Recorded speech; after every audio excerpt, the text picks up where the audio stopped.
hours. Everyone here is gone, and I'm by myself recording a video. So the reason why I'm here videoing is because I want to find a way that I can add value to our junior leaders when I can't spend daily time with them. When I was running a team, one thing I loved about it was that I had such a direct impact on everybody on the team. That's probably been one of the harder things as I've developed in my career, is when I'm at a level like I am now, I don't get that daily, the one-on-ones, the time where I can spend with the people that matter, which is my direct group. Now it's everyone's moved out of state. Everyone's out of Utah. There's a few in Utah, which is great. I get to see them more often, but for the most part, everyone's gone. And I want to find a way that I can get some things that I thought I did well and share them with you guys. So I'm going to try and make this a weekly thing. And what I would really like is comments below. I'm going to make a YouTube thing out of this. Comment below things that you would like to hear, some things you can improve on. I have a lot of ideas, but I only want to make these 5 minutes or less. Having said that, let me jump into it.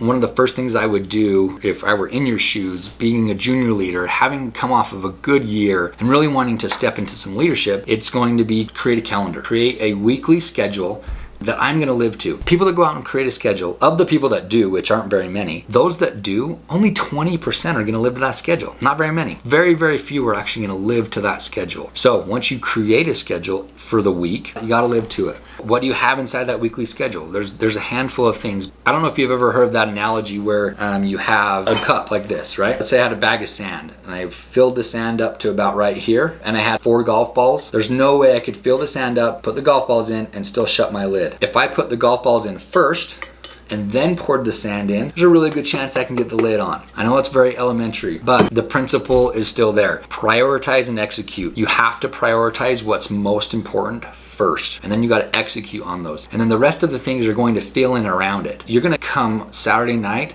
going into the weekend or going into your Sunday feeling like, I nailed it this week, I'm feeling good. There's going to be weeks that you're not going to feel like that. For the weeks that you do, I bet it's because you prioritized, got those things done first, and then everything else kind of filled in. When you're creating that weekly schedule, there's a few things you need to have in there in order to do so. First thing would be, you need to have a team hangout where you can get your group together. What if you don't have a big group? That's okay. If it's only 2 of you, 3 of you, 4 of you, whatever, get together every week at the same time. And then when it's awkward because there's only 2 or 3 of you, you're gonna really feel the push to go out and recruit, because you don't want it to be just 2 of you next week. If you know you're gonna have it no matter what, and you're not gonna cancel it, you do not want just 2 of you there. So you're just gonna feel the pressure to go recruit. Second thing you want to have each week is at least one main training a week where you can get your group together and you can train and you can really add value. Pick a topic that impacts your group right then. Here in Utah, once a week on Tuesdays, you can come. We have weekly training. So there it is. If you're not in Utah, if you're in Dallas, or if you're in California, your group needs to have something where every week you have a main training that people can look forward to really come, take notes, digest. You got to have that. Third thing is, what day are you going to go really dial in your recruiting? What day are you going to go get on campus and recruit, set up booths, go cold contacting at the mall, knock on dorms? There are definitely more effective ways to recruit than knocking on dorms.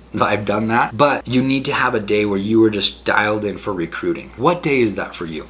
Number 4, what day are you knocking? What day are you physically going out and taking your group, attaching them to your hip? Is it a Friday and a Saturday? What day is that for you? 2 other things that you want to get in, maybe 3 other things that you want to get in throughout the week. One of them is going to be, make sure you get in your personal time. What is that personal time? I know it sounds silly and you're going to kind of laugh, but am I meditating? Do I have that time where I can just calm down and relax? Yes, I meditate. And what am I putting in my brain? Your brain is like a muscle. If you don't continue to strengthen it, your brain's going to get weak, right? Don't let your brain get weak, because then you can't add value to people. So what are you putting in your brain? What books are you reading? Make sure that that's daily, blocked off in your schedule. Second thing that you need to have in there every day is physical, right? What are you doing physically to get your heart rate moving? Not just go to the gym and pump a few weights, but what are you doing to physically get your heart moving? Early in the morning is when I like to do it, because it starts my day off right. Get up at 5 o'clock in the morning, I'm going to the gym, it starts my day off great. And the third thing that you want to make sure that you put in your schedule is time for the people that you love. Block off date night. What day is that? Block off time with your kids. If you are able to do these things, your weekly schedule is going to dominate. 4 things on the Vivint side of it. Number 1, you got to get your team hanging out together. Number 2, you need to have one training every week that is just dialed in for your group. Number 3, what day is it you're dialing in your recruiting? There was a fourth one. I set it in there somewhere. Anyways, whatever it is, I'll put it right here. I'm gonna like put a little, I don't know what that thing's called. You'll see it when it pops up. Anyways, if those are prioritized really well, the rest of the thing is just, it's all just gonna filter on in, and at the end of the week, you're gonna feel great. There's tip number one. We'll record another video and we'll get it out again next week. So hopefully we can add some value to our region.